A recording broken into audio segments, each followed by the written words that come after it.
So, today's episode, we are focusing on a coaching call with Sonia. She is a member of our Facebook community, and we were able to chat about so many different things.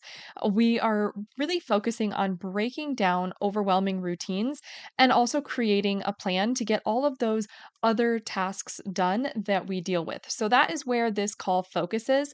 I do just want to give you a little bit of a reminder that if you're interested in a coaching call like this, you can go to my website at renaemat.com and get it all set up and pick your time and all those things. And we can hop on a coaching call just like this. It is super casual and we can dive into whatever you are struggling with and try and find you some solutions. So if you are interested in that, you can go to renaemat.com. And I just want to do a little side note that I do have permission to share these coaching calls. If there is an episode on the podcast that is a coaching call that I'm sharing, it is not without their permission. I always have their permission to share these. So if you ever do sign up for a coaching call with me, then it gives you the option on whether or not you're okay with me sharing these. And if you're not, that is totally fine. I'm still happy to meet with you and we would just keep it private. So that is your decision. But I want to hop right into this call because we have a lot of information to go over, and I hope you enjoy listening in on our conversation. Are you ready to stop the chaos, the stress, the overwhelm that's filling your life? I'm Renae Matt, and together you and I are going to build simple routines that are going to change your life. When you put these habits into practice, you're going to be able to organize your life in a way where you can be there for your family, pay off your debt, save money, your house can stay organized, you don't have to stress about what's for dinner, and you still get time for yourself. So without further ado, let's get started. Welcome to the Routine Advantage Podcast. You did mention a few different goals, and hopefully we can get through all of them. But if we could only do one, what is like the number one thing that you would like to tackle today? Oh, and I don't even remember what all I put on the list. Do you want me to refresh your Uh, memory or? yeah, that would be great, please. Okay, so you had put to tweak routines that you've already developed. You had said that you Okay. have a good morning routine with your daily 7, your Bible, and your exercise routine. And then meal planning, you said you have HelloFresh already kind of dialed in there. And then you had mentioned that you were struggling with the budget routine. So you wanted to tweak the routines you've already developed. You wanted to maybe walk through Dave Ramsey's baby steps, tips regarding household zones and organization to help routines go faster. And then the last one was to develop a more definitive evening routine for your morning routine success. All right, yes. So which one would I like to discuss first? Well, I have to tell you, I just have to, um, the budget routine. I haven't done it yet. I keep avoiding it. And there's It's a probably big a, one. a big reason why I want to avoid it. I mean, financially, we're okay, but we could be better, Yeah. and so I guess last year, particularly, I really started looking at our savings and our age and trying to figure out how the whole retirement thing is going to work. Now, I don't plan to retire probably till I'm another 8 to 10 years, but I need to start looking at those things now. And so we've always put in, I guess, retirement accounts. And, we've always paid our bills and paid tithe, but we do have a lot of surplus spending that I feel like we need to start reining that in when we're in a place where we have a more limited income and really focus more not on necessarily long-term savings, but short-term savings. And so I've been avoiding it just to be because, I don't know, I don't, it's kind of like, I don't know, dieting. You don't want to restrict yourself. It's a selfish preservation type of mentality, Yep. I guess. But that one, I've just been, oh, I've read the week. I've got the budget sheets actually on my desk to fill out at work, and I look at it every day. And I'm like, at lunch, I'm like, I'm going to listen to her podcast instead, or I'm going to read a chapter in this book instead. I do everything but what I know I need to do. And kind of like, again, with dieting, I eat everything other than the things that I know I need to do. So, I don't know. I've been intending to go to the Dave Ramsey site and listen to listen and read the baby steps, but I haven't done that yet. Okay. And I know there was at least one podcast, if not more than one, where you kind of discussed it.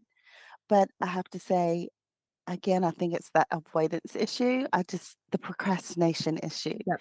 I just keep procrastinating. So, yeah, we can start with the hard one. Okay. Well, you're not alone in that because it is a big challenge. You had mentioned on like the form that you had sent in, and you had just mentioned it that you pay your bills on time, things like that. You already participate in the savings.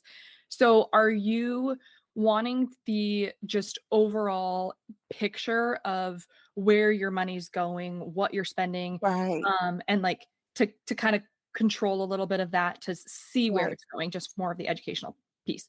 So I had a big hesitation when we first started budgeting. I don't know if you listened to like the very beginning one. I think it's like one of the first 10 episodes. It's the one that goes over your budget routine. It's the very first episode that goes over your budget routine. And it kind of gives an overview of my husband and I's situation. We were very much in debt and we were making very little money, but I hesitated to do the budget thing because I felt like it was going to put so much restriction on us. And I already felt like we were so restricted already that I was like, we're just going to be miserable. But what I found is when we finally just caved because we were in a situation where we just had to do something. And when we finally did it, it actually made it feel so much freer. And when you went to go spend the money, it wasn't such a big hesitation or a big stress for spending that money because you had already planned it out. You knew you were going to have enough money for it for that week. And then being able to look back and be like, okay, this is where all of our money went because this is where we chose to put it. And then this is what we got to put into savings. This is what we're, putting away to save up for something cool that we are trying to save for that we want ahead of time. And it just gave a different perspective, which I think was really helpful. So I understand your frustration, but I also want to encourage you to think about like the positive side of things once you get it in place and how amazing it's going to feel. And it's not restrictive. It's actually it provides more freedom Mhm. for you. So if you kind of flip it a little bit, and it's a hard thing to do if you've not done it, because you haven't experienced that yet. So I would encourage you to have that little mindset shift there. Is your husband on board with trying to kind of Oh, organize yeah. your finances? Okay. Okay. I do have to say I spend more than he's a very simple man when it comes to wants and desires, and he doesn't other than takeout food is probably his splurge. He doesn't buy a lot of clothes. He doesn't buy a lot of sports equipment. He's just like I said, he's a very contented man, and so he doesn't spend a lot, not necessarily because he's frugal, but just because he doesn't see himself as someone who needs a lot of material things. So I'm the one that's the spender, and I'm not a lavish spender either. Um, but I do have more shoes in the closet. I do have more clothes in the closet. Yep. I have more cosmetics. All of those things add up. So he would really probably prefer that I spend less Okay. than vice versa. I don't have any Yeah. problems with his spending habits. They're pretty conservative as is. But Okay. yeah, I think he would appreciate it if I did exercise a little discipline in this area. Yep. So, what I would encourage you to do, so you have the blueprint and you Mhm. have the sheet, and that's what you said you've been avoiding. So instead of thinking about doing it all at one time because that can feel really overwhelming, have you considered maybe just, gathering all of your bills and, some pay stubs and things like that and pulling it all together and just doing that first, like one day? And then the next day being like, okay, let's sit down and actually start filling out this form and seeing, what we are currently spending and just get a good capture of that. And if you don't want to use the form in the blueprint or the worksheet in the blueprint, you can certainly just use a piece of paper. Really, you're just trying to understand where your money's currently going and start with just your bills.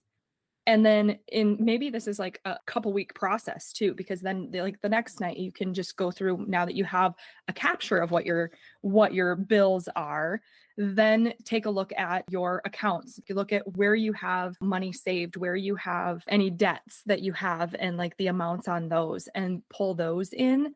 The way that I have the budget sheet, it's very basic. It doesn't go into like this whole, retirement planning and things like that. So you don't actually need to pull your retirement accounts into that. It focuses more on what is coming into the home, what is going out, paying off debt, and savings for like sinking funds, Right. and an emergency fund. So that's kind of what you're focusing on for the worksheet. Is it is a basic worksheet. Now, the course that I have coming out will actually have the spreadsheet that my husband and I use. So if you're interested in a tool like that, then that will be available when the course launches. But in the meantime, if you're looking for something, you can certainly use an app like Dave Ramsey. Now, I'm not affiliated with Dave Ramsey Right. or I know or you said anything like that that, before. but he does have an app called Every Dollar that I have some family members that Okay. use it and they love it. We did use it for a while, but it didn't do what we wanted it to do as far as like planning into the future months. So that's why I ended up starting to kind of create a spreadsheet and we just built it out to what we thought was what we needed, and it has worked for other people too that I've shared it with. So how do you feel about that, doing it in like little portions and like focusing on gathering the data first and then creating your plan? Because once you have the data, then you can kind of tweak it to be like, okay, am I okay with spending this much, or what is my goal of how much I would like to spend, and starting there before you get into tracking? Or That does that sounds feel overwhelming to doable. just talk through that? Um, no, no, that sounds doable. I do need to probably divide it in chunks. I probably shared on your Facebook page too that I oftentimes look at the whole elephant and become overwhelmed, and then I don't do anything with that elephant. I just let it graze. And Yep. so it's kind of that way with the budget. So I really do. I do like the concept of divide and conquer, right? Do it Yep. one eat the elephant one little bite at a time. So I I think I'll do that today. I think my we have 2 checking accounts, and I think both banks actually allow you to export the data. So I'll check into Yep. that, because that could then I could pivot it, right? At least for the month of January and use that as a basis. But in my mind, I keep thinking, "Oh, every bill's gotta be filed. My husband pays the bills, he doesn't do the filing," and so that task right there is overwhelming, and then just putting together a spreadsheet is overwhelming. I feel like I have to do those things first, but maybe I just need to have let's just look at the data and go from there mindset, and then I like the idea of, the tool and that you mentioned in your course. So that's something that I'll probably do too, because the planning for the future months is where you can really discipline your spending, which is what I'm looking for. Yep. Um, I have no problem with spending, right? And moving money around to pay Peter from Paul, but what I need to do better is the outlook, is the planning ahead and being disciplined. I did listen to your podcast. I guess it was your latest one. I listened to it yesterday, so it may have been your podcast from last Thursday. The 5 questions that you Oh, should ask yourself for spending, and you made a comment in there, and it's so true that sometimes if you for impulsive buys, if going through the questions, if it's something that you wanna buy in the future, like, put it on hold, plan to budget for it, and by the time the next month comes, then that demand or that need is not so great, and you realize that's a purchase you shouldn't make anyway. I also like the concept, and I guess, you're so busy in life you don't think about it, but, I took 11 bags of stuff to Goodwill in January, and it's amazing. like you were talking about what you bring in, you need to plan on filling those same bags up and taking stuff out, which is something that I don't do. And I thought, well, that's interesting. When I come home with the bag of clothes, that's when I need to, instead of letting it all stack up and get to, again, to be that big, overwhelming project, I need to learn little habits like that that will help me keep things in check throughout the year. So by January, it's not Yeah. it's not a beast. Well, and how, like, satisfying to bring 11 bags though, because that I'm sure just felt That was amazing to be able to it do that did. after the declutter challenge. So Yeah. good for you. That's awesome. So where do you wanna move from here? Do you think that, like, thinking about it, breaking it down, I just wanna make sure that you feel good about where you're at. Do you wanna dive a little bit further into the budget piece? And actually, one thing if you haven't listened to it yet before sorry to cut you off. The one thing to really keep in mind as you are putting your budget together and gathering the data, when you start to decide where you want your money to go and try and make goals of how much you wanna spend in each of your categories, I would highly encourage you to do the fun money. I have talked about that in the podcast, but if that is not something that you guys already do or have thought about Mhm. wanting to do, I should say, that does make it so much easier for my husband and I is like having fun money that it's ours to spend. So we each have our own portion so that it doesn't get budgeted into it. So it's like we're budgeting how much we want to do for the bills that are going out and how much we want to spend in groceries and gas and things like that. But when it comes to like your shopping or your just random spending where it's like, oh, you're at a shop and you see something that you do really want, but it's like, where is that going to come out of the budget? If you Right. have your own little spending pool, then you and your husband will have that ability to make those decisions without it affecting your monthly budget. Cause it's like, okay, this is my personal money to spend. It's almost like an allowance, but you don't really think about it as your allowance. It's like your personal fund money. You can do whatever you want with it. Like I have a tendency that when I get my fund money, it's it's a pretty low fund because I like to spend it right away, whether I'm buying something for somebody else, I'm going to get coffee, I'm doing something fun with it, or I'm buying Um, clothes or something random with it. But like my husband just stacks it and like he just saves it. We usually pull it in cash and we just stop at the ATM and payday and like we get our fun money and that's ours to spend however we want. And he just stacks it and he ends up with just this like stack of bills in his office that he's like, I don't know what I'm gonna buy yet. I'm just saving it. So I have a feeling that your husband will be very similar to him. right. Um, Very. but that has helped us a ton, and I don't think that we would ever get rid of fun money because it does help a lot to keep the budget in check, but still feel like you're not so restricted because you have some Right. money to spend without it tearing into your budget each month. So that is something that I would recommend you try. Okay. I'm glad you mentioned that because it's like you probably said it in your podcast, but when I think of budget, I don't think of splurging. So Yep. I probably mentally overlooked it, but Yep. I've taken a note of that because that would help to relieve the stress of it all or that restrictive mindset, Yep. right? If you Yeah. And give you some space for fun. yep, and it's exactly like what you were saying, you were referencing, like, dieting.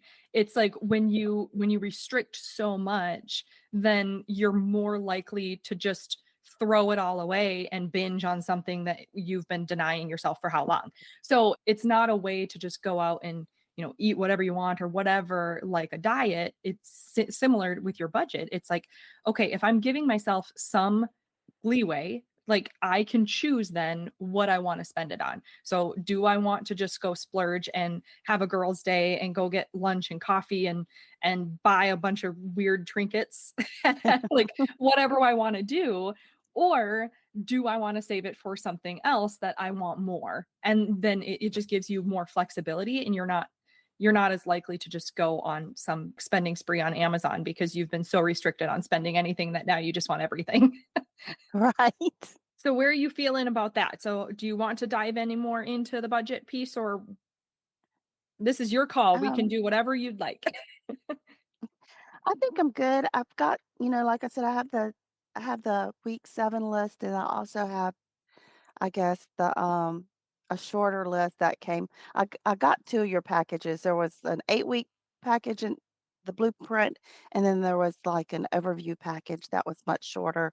I just need to Oh, go to ahead audit and your fill out habits? the form.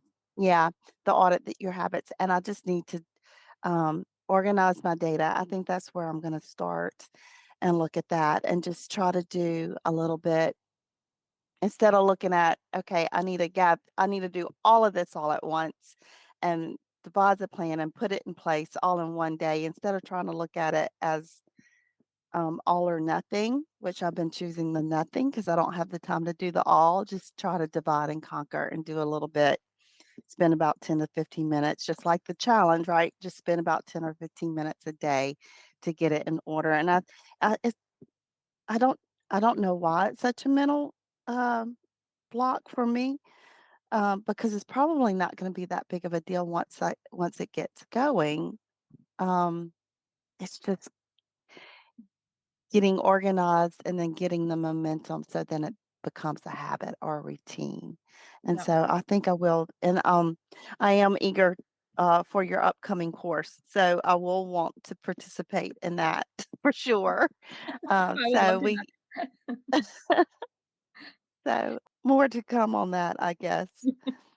The other thing I wanted to mention is since you said that you can export your data, one thing, are you pretty good with spreadsheets as far as like, Yes. okay.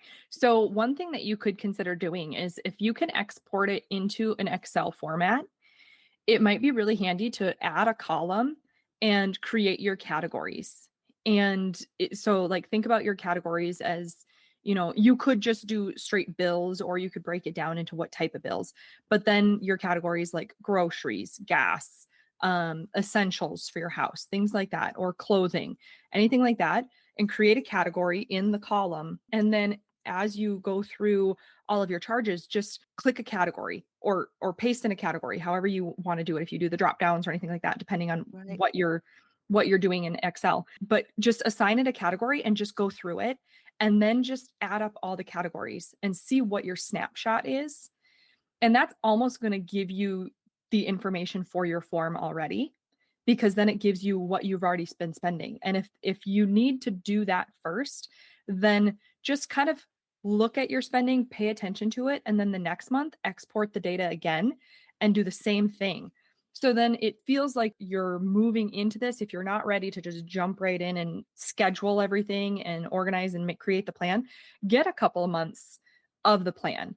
Or if you're ready to dive in, you could still do that with the last couple months and take that information, see what you're spending each month, and then just kind of average it out and be like, okay, am I comfortable with this? Were we good on, how we were spending for groceries? Did it feel like we were being excessive? Could we scale it back or were we pretty skimpy on groceries where we need to give ourselves a little bit more money to play with? And so then that way you have all the data and you can just transfer that into your plan and then you've got your plan for the month and see how the spending goes that month if you haven't been tracking yet and just go from there because then you'll have all of the data on what you've been spending and then you'll have kind of a gut feeling on whether or not it was enough or not or if it felt like you could have scaled back and then at that point you'll have your plan to move forward and then start then you can start the tracking and all of that and it'll make it a little bit easier to control where you are choosing to put your money. Okay, that makes sense. Because I think that's part of it too. It's like, what if I devise a plan and then, like, if you plan it all wrong, then it's hard to make your goals, right?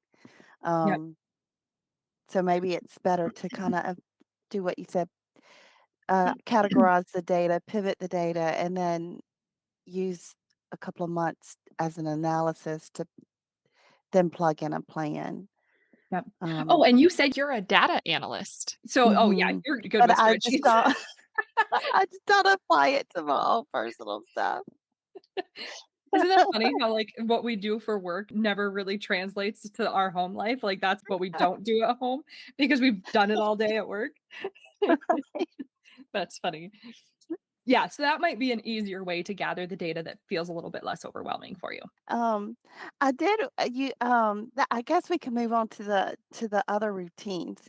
Okay. So my AM routine is pretty set. Like I know what the things that I want to do. And I've even kind of like I have a set routine, right? What I'm going to do. And it's pretty much an every other day routine. It's pretty much the same things that I do. And I can list those for you if you want. But there's some things I only need to do every other morning. Like for instance, I only wash my hair every other day. So it takes, that adds another 5 minutes to my shower if I wash my hair, shave my legs, that kind of thing. So I only do those things every other day. But, so instead of trying to do those things every day, then I offset that with actually like cleaning my shower every other day. So one day I'm spraying down my shower, the next day I'm shampooing my hair, but it's the same amount of time, but I'm accomplishing two different tasks, and things are going accordingly. So those aren't necessarily little things I would have thought before to do. If it was a day in the past that I didn't shampoo my hair, I certainly wasn't thinking, "Oh, I have a few extra minutes to clean my shower," while I'm in the shower. Yep. But devising the AM plans and figuring out, listening to all of the things that you want to get done and then choosing your priorities and then devising a plan, that has worked pretty well for me. And then the not snoozing thing was big because 'cause I'm a huge snoozer. So I actually, a long time ago would put I have one of those fire alarm clocks. I would put it in the bathroom, so I'd actually have to get out of bed to go get it. Oh, But even then, it was so easy to just crawl back into bed. I put it since January, my alarm clock's actually in the kitchen. So I have to yes. get out of my bed, walk down the hall, I love and it. go into the kitchen so I don't snooze. So, not hitting the snooze button has been a new habit for me. That's been very effective because it does feel good to go to work and not feel like my theme song is Manic Monday every day of the week because I've snoozed and now I didn't get all of these things done. I'm rushing off to work. My house is a mess, and then I come home to that chaos. Right. So it's been really nice to have that AM routine where I do sometimes struggle, and I do have a PM routine, it's just not as, I guess, strict or enforced. I do try to, at the end of the night, organize my thoughts for the next day if I wanna tweak my AM routine, if I have a doctor's appointment or like today I have this appointment. If there are things that I want to shift or pivot because I can't do it all before I go to work, I do try to look at that at night before I go to bed and just figure out, okay, what am I going to give up in the morning or what needs to shift so I can still feel accomplished and productive and organized. But I don't have like, I guess for my PM routine, other than that thought process, I don't necessarily do kind of the same list of chores at night like I do in the morning. I do try to go to bed with my kitchen cleaned every night. I do try to so I put in the morning, I move the clothes over and wash a new set of clothes. In the evening, I try to fold a set of clothes and make sure the washing machine is empty for the next morning and that sort of thing. But I don't have, like, a time for it. It just kinda gets done in bits and pieces. So, I guess, devising a more definitive PM routine would be helpful. Okay. Just trying to figure out what all I need to put in that routine, um, and if I need to have, like, maybe 2 PM routines, like, this is what I do immediately when I get home from work. This is what I do maybe at 9:30 just before I go to bed, that type of thing. Um, how do you how do you manage your PM routine, I guess? So mine is excuse me, is also pretty it's kind of flexible, I should say. We do have our specific things, but I try and keep it really minimal in the evenings. I try to do most of it earlier on in the day or like right after work. I have noticed and I don't know if this is the case for you as well. Once you kind of sit down to relax for the evening, I want to have very little to do once I'm done doing that because I know it's Right. gonna be really hard to get up and do it. So I try and do what we need to do. Like I'll have my daily 7 done and things like that ahead of time or trying to get it done before dinner at some point in the day. Usually it's more in the morning. And Yeah. then at the evening, like we do the cleanup during dinner. And so then after dinner, it's super easy to just reset our kitchen. And at that point, because the kitchen is reset, the daily 7 has already been done, then the evening my evening routine is basically like usually we'll watch a show or we'll be sitting in the living room together. And so a lot of times I'm cold, so I always have a blanket with me and everything. So I have to like get up and kind of reset everything. So I'm like folding the blanket, getting the living room reset, arranging our dog because he's on a blanket and on the couch. So I'm like straightening the blanket because I know if I come downstairs in the morning and the blankets are all askew, it's just going to feel messier. So it's just kind of doing that closeout at the end of the night is like for us, it's straightening the living room, making sure the kitchen's clean, starting the dishwasher because usually we don't actually Right. start it right after dinner. It's starting the dishwasher at the end of the night in case Right. anything else goes in there, and then making sure that I'm ready and prepped for the morning. So it is pretty minimal at this point for my evening routine because I have built all of the other tasks into my day's routines. So yeah, I would love to get you to a point where you're comfortable with your evening routine. You feel like it's really smooth for you and also helps for your next day to run smoothly as well. So let's kind of talk through a little bit of that. So what do you feel like, let's just write down some of the main things that you are wanting to pull in, and then we can kind of talk through some different ways that we can put them together for you and see if it might work. So what are the Okay. big things that you kind of want to tackle? You So I'll just start off with what I do in the morning, and then so you okay? know what's already been done, and then we can talk about the evening. So in the morning, I get up, I weigh, I dress, I make my bed, I gather the clothes, I do move, shift the laundry like I talked about, I unload the dishwasher. I have a cat, so I clean the cat litter box, I scoop, make sure it's not accumulating, and then I clean the toilet. So it makes kind of a big circle in the house. I clean the toilets on the way back to my bedroom, and that's when I shower and dress. And so, every other day, I keep a bottle of Dawn and vinegar in the shower, so I'll spray down the shower and scrub it. Not scrub, but use one of the little tub cleaner brushes and clean the tub and dry it out. And then I get dressed and I go to work. And then before I go to work, I, make my breakfast, and I usually eat my breakfast en route for work. I don't sit down and eat it. It's a protein shake and a cup of oatmeal. It's pretty simple. Okay. And my water and my lunch I usually grab out the refrigerator because it's made we when we in the evening, so that's kind of shifting to the evening. In the evening, we when we clean the kitchen, we go ahead and store the food in glass containers and one meal servings. So instead of putting all of the meat away and all of the broccoli and all of the carrots in those different containers, we'll do 2 or 3 containers of a person size meal. So everything will go in each container, so to speak. So So it's just that's easy kind to of what grab I and go. yeah, to grab and go. And so, and I do try to go to SNAP in the morning. So one of the evening routines is to make sure I have my bottle of water in the refrigerator, and that's easy to grab and go. I keep my earphones like in the vehicle, so that's grab and go too as well. So, I try to put that movement routine, so my daily 7 and the movement routine, and then, I try to put 15 minutes in there to do Bible study. So that's kind of the things that I try to get done in the morning before I leave. I don't vacuum every day. So, and that's, I guess, one of the things is like it's haphazard still for me. When do I put vacuuming and mopping in my routine? I've been just doing it. Maybe I might do it on an evening or I might do it on the weekend. And it's not necessarily the whole house. It might be the kitchen more often than the den, or it might be the kitchen and the den, and then it might be the bedrooms later.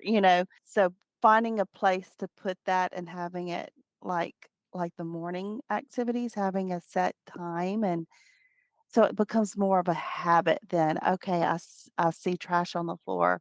And I know it's now time to vacuum kind of thing. I want it, I guess, more where I'm doing it before it actually needs to be done. So it Yeah. stays tidy. The floors, I guess, are the things that are probably more so neglected than anything else.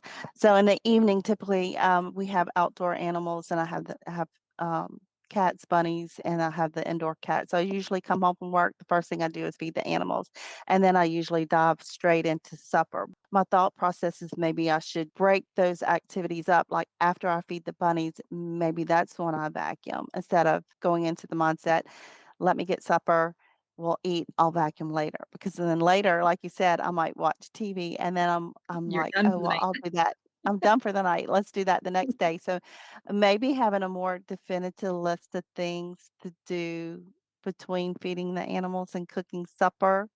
So those things are done. Loading the dishwasher is pretty easy because I unload it in the morning. So keeping the kitchen clean is the surface, the counters and the dishes, that part is pretty easy, but it's fitting in some of these other tasks that I don't do in the morning. It's like, where do I put those into my schedule in the week? Yep. Makes sense. Okay. So what time do you normally get home? Because yeah, it's definitely looking at the adding the floors in somewhere.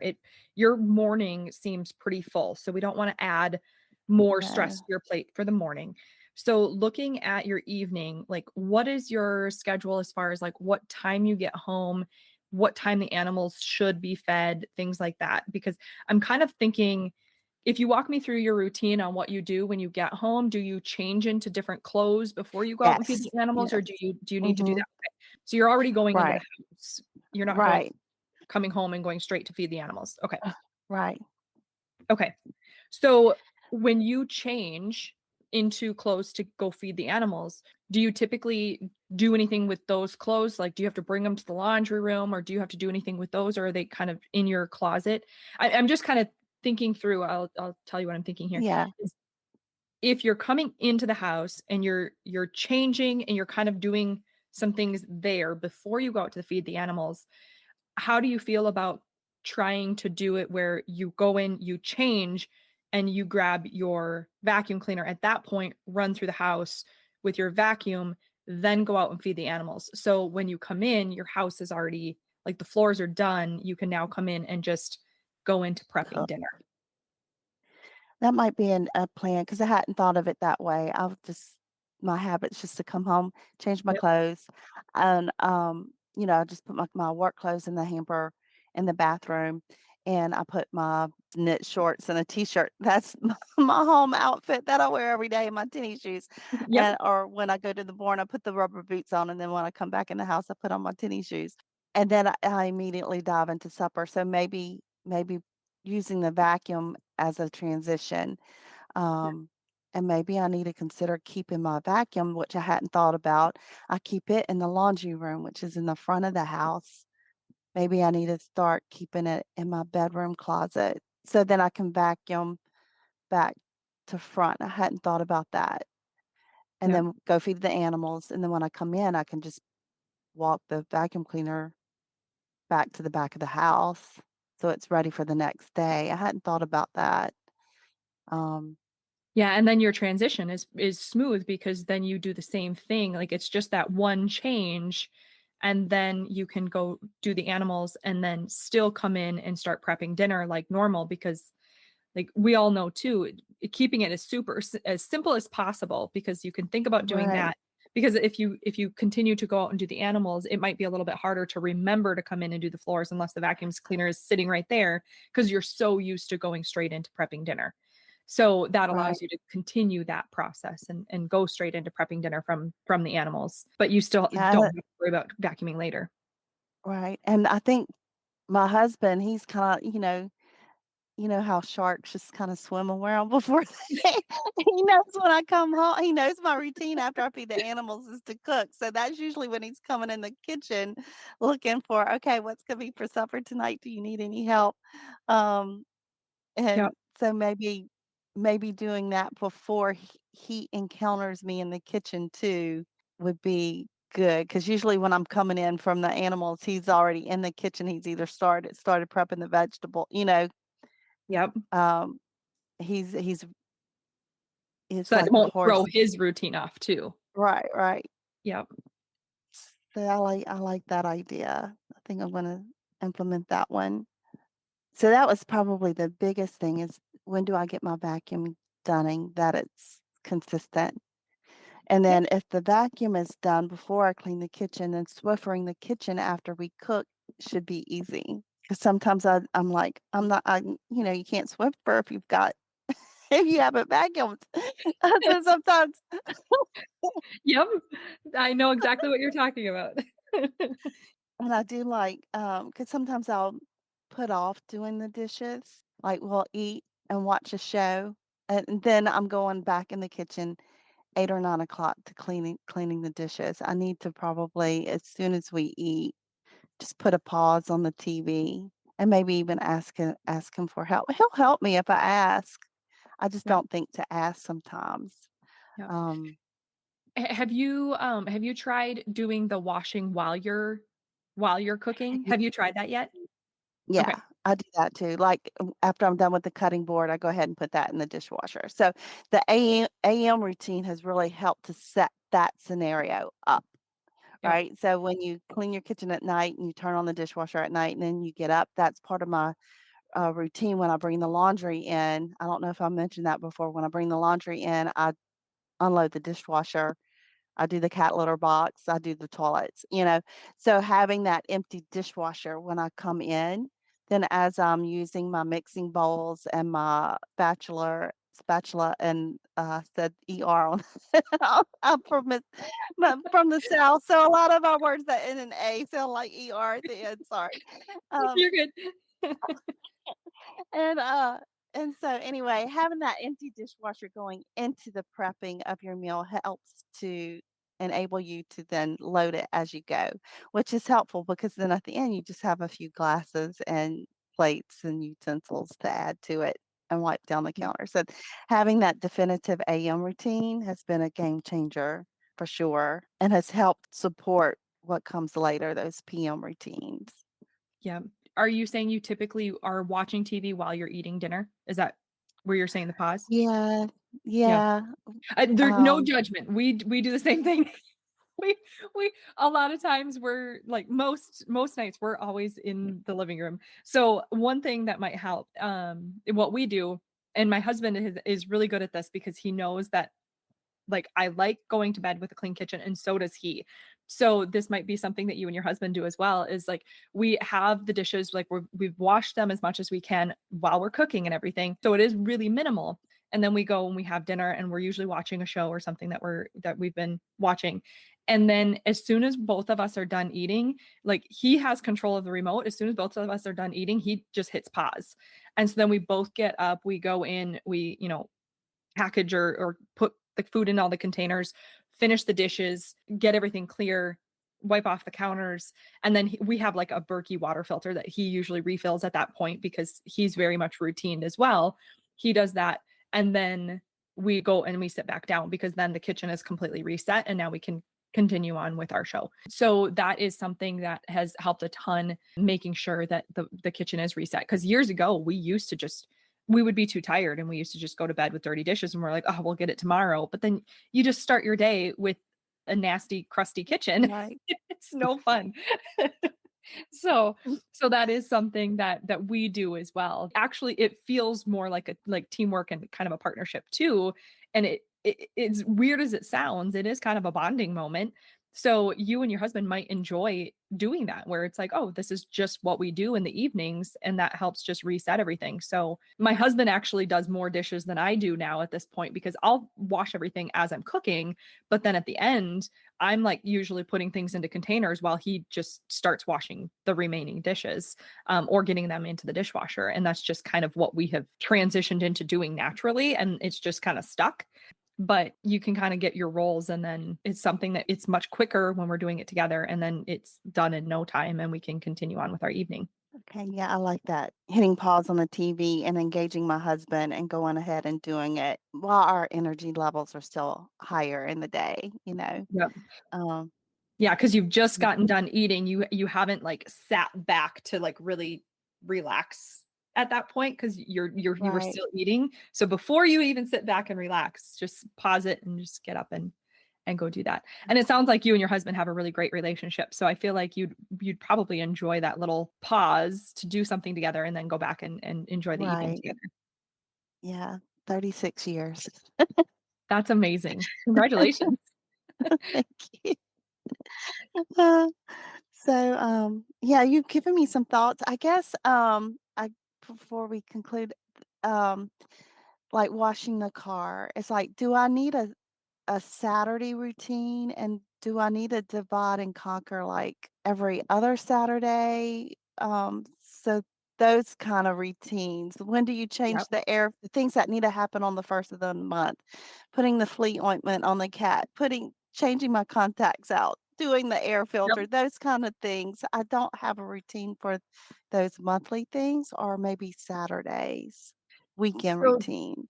yeah, so this is where I noticed your comment in the Facebook community, and I was actually gonna bring this up because I feel like it would be so helpful for you. So I don't know if you saw my comment back, but, the annual task list is where all those extra things come into play. Because it's really hard to create too many routines that we forget about what routines that we have created. So once you kind of plan out your week, you'll be able to see what your priorities are. So basically, have you done your annual task list? Maybe I should No. ask you that first. Okay. Have you heard any episodes on it? Like, are you aware of what it is, or do you want me to kind of explain it a little bit? I probably have not heard a podcast on it. I've listened to maybe the first 10, and then I've been trying to keep up with your weeklies. Okay. So there's a whole lot in between I haven't heard. Yeah, there's a lot in between. Okay. So so your annual task list is like you wanna stick to your basic routines, and then your annual task list is where everything else can get kind of brain dumped. So it's all those additional tasks like you just mentioned. It's all those other things that we worry about that need to be done, but we don't know when we're gonna get to them, kind of thing. Right. And a lot of times it ends up being put on a to-do list that just gets ignored because it's so overwhelming that we just freeze and we don't do any of it. So, what you can do with your annual task list is you literally just list out absolutely everything you can possibly think of, cleaning out your animal cages, anything like Right. that, all those other things that need to be done. And then when you have your list, you create columns, you create 12 columns beside it for each month. So if you think about your Okay. spreadsheet, you've got your whole list, and then you've got 12 columns along to the right of it. And then at the top, it's January, February, March, April, all the way through to December. So then when you're thinking about it, you just take some time and go through your list. And it's like, okay, ideally, when would I like to have these done? And you can just shade in the cells or the boxes if you're doing it on paper. You can just color in those cells for the months that you would like to do it. So if you've got, your filters need to be changed in February here, your curtains need to be washed, like all these different things, like if they're highlighted in February, then these are like your main February tasks that you want to get done, because you don't have to worry about all the other tasks that need to get done because those are highlighted on a Mhm. different month. So when you go through, you'll kind of see your plan at a visual glance. And then when you're planning out your week, you can take a look at like, what are the tasks that you have for this month? And how many of them do you have? Do you have 5 that need to happen this month, or do you have 20 of them that need to happen this month? And what you're looking at is like, what are my priorities to get done this month? So then you can look at your week and you can say, okay, what 3 to 5 things from my task list do I want to focus on this week? And then you can build in your time based on the tasks that you want. So if it is a Saturday, great. Like, how much time do you need on Saturday to get it done as quickly as possible so you're not stretching it out for the whole day? And in some cases, it might be a whole day, but that's just life, I guess. But ideally, you want to get it done as quickly as possible. So, where can you plug it into your week based on the priorities that you need to get done? And I suggest ideally only picking 3, but no more than 5, Okay. because then you're actually going to focus on getting them done. And if you can get those done and you have time for more, then pull them off your list and go ahead and do more. But if we can just focus on just those 3 first, you're more likely to make more progress because it won't feel so overwhelming and you won't get stuck there. So that is something that is very beneficial, because then instead of focusing on all these other routines, you focus on your annual task list, and then you choose your priority tasks for the week as you're planning out your week. Does that make sense, or do you have Mhm. I questions like on that? that. 'Cause, no, again, it's just that all or nothing, mindset. It's like, okay, I have this whole, with the one of your, I guess, your intro package. It's like list everything that you ever need to get done in a given time, and then prioritize. Pick the top 7, which I've done that, but it's like, okay, when do I fit all of these Yep. other tasks in? And I feel Yep. like I have to do them all at once. And I Yep. can't do them all at once. All those other tasks go on your annual task list. Yep. And so even when I hear annual task list, I'm thinking, okay, do I need to take off a week from work in July to get it all done at one Yep. time? And so I like, I mean, it's so simple, such a simple concept, dividing it among the 12 months and then choosing 3 to 5 a month to do. That makes it doable. I think I can plan to do at least, start there, at least 3 tasks a month Usually I focus on 3 per week, depending on what they per are, week. to Okay. get them done. And if you don't have to do that, like if you don't have very many, if 3 a month is better than what you're doing now, then stick to 3 and build up.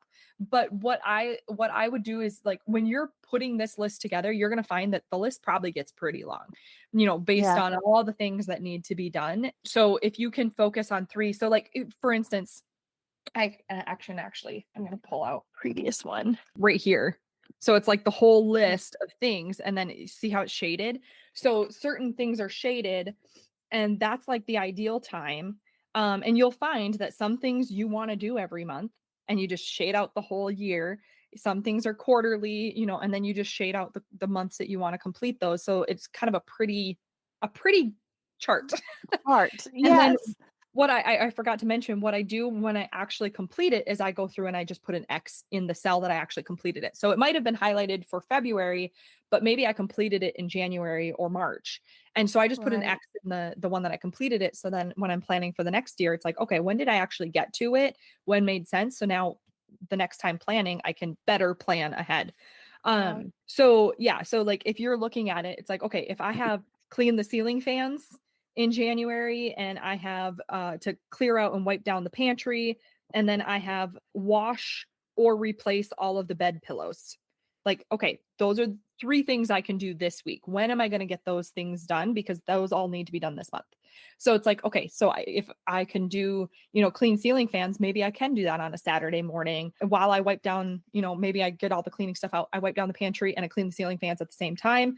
When I do the pillows, maybe that's, throwing them in when I'm switching loads in an evening. I can do that on Tuesday night and just throw the pillows in and have them done by, Wednesday morning, or during the day when you're at work or whatever it is. You end up being able to kind of push those things in. So it doesn't necessarily have to be done on Saturday. If it works to do it on Saturday that week, then that's how you can plan that. But just kind of pulling those tasks and then accommodating it for that week makes it so much easier to plan. And then you just don't have to worry about the other stuff, because you're going to get to that because it's all planned out. You just have to be diligent about planning out your week and pulling 3 of them. And then, like I said, if you get those 3 done and you're like, I have all day Saturday, I want to get some things done because that's what I'm in the mood to do, then go ahead and see what's on your list and tackle more for sure. But by just picking those 3, it makes it so much easier to Right. keep up with those things, because you're able to actually do them in those bite-sized chunks. Yeah, I like that. I like your chart too. Where'd you get that planner? Oh, so this planner, so I actually, it's a blank piece of paper in the back. I just put grids on myself. Oh, This okay. planner though is the planner I talk about. It's the Horatio printing. I do have a code on my website that gives you like 15% off. Okay. I love this planner. It's a Christian planner. It's just very plain, but I go through and I decorate it with stickers and all sorts of stuff. um, but I do love how it gives you a monthly layout, and then it divides your weeks. So like usually it's plain, but Right. it That's gives a you your month. monthly layout, and then you can plan out your week. And this is where I do my day stack. So I just divide it up and do a day stack in there. And then at the end of the month, it has a blank page. And this is where I usually I have a little sticky note that has all of my tasks for the month off of my annual task list. And I just use that for my planning. So then as I'm planning out each week in my day stack, I can just go and look at my list of monthly tasks. And then I just pull 3 of them. And that's my Okay. priority tasks for the week. But it is a really cool planner. It gives you like blank pages at the end, and I just do like a recap of all the cool things that happened. Like this is my list. This was my list for my annual tasks. I just use the It's clear sticky notes. So yeah, I love this planner. I've been using it for several years now, and it is my favorite. I just love how like the pages are so thick so it doesn't bleed through, and it's just really high quality. Yeah, I'm gonna go check that out today. I must have missed that, Oh, because I do like a good planner, but yep. I don't wanna, intrude on your time. We're over, the Oh, hour marks, and I do need to go to work too, but I could stay here and talk to you all day. You've got such neat that would be ideas. fun. I appreciate you. I appreciate your time, so thank Oh, of you. course. Yeah, and thank you. Like you have been so amazing. I've enjoyed seeing all your stuff in the community, and it's been a pleasure to have you in there too and to get connected with you. So, I'm glad that you've been enjoying it and that it's been making a difference for you. Like that's my goal, is to make sure that it's helping people, because it's the things that I've struggled with and that I have learned over the years. And like if it can help somebody else, I'm just going to share what I've learned that helps me, and hopefully it helps somebody too. So I appreciate you, and I appreciate you listening and sharing it too. The pleasure is all mine. I can tell you that because it's just made a huge difference, and I don't see myself ever going back to trying to do my routines as I was doing it before, which was try to do everything on Saturday. Yep. That just didn't work. And I was hitting my head on the wall for that for years. And so the whole divide and conquer concept has really been impactful. So thank you. Did you love that episode or learn something useful? If so, would you do me a huge favor? My goal is to grow this podcast and help as many women as I can break free from the overwhelm so they can truly enjoy their life. The best way for me to do this is for you to leave a 5-star written review on your podcast app and to share this episode with a friend or in your Instagram stories. I appreciate you being here. I hope you have a wonderful day, and I will see you on the next episode. Take care.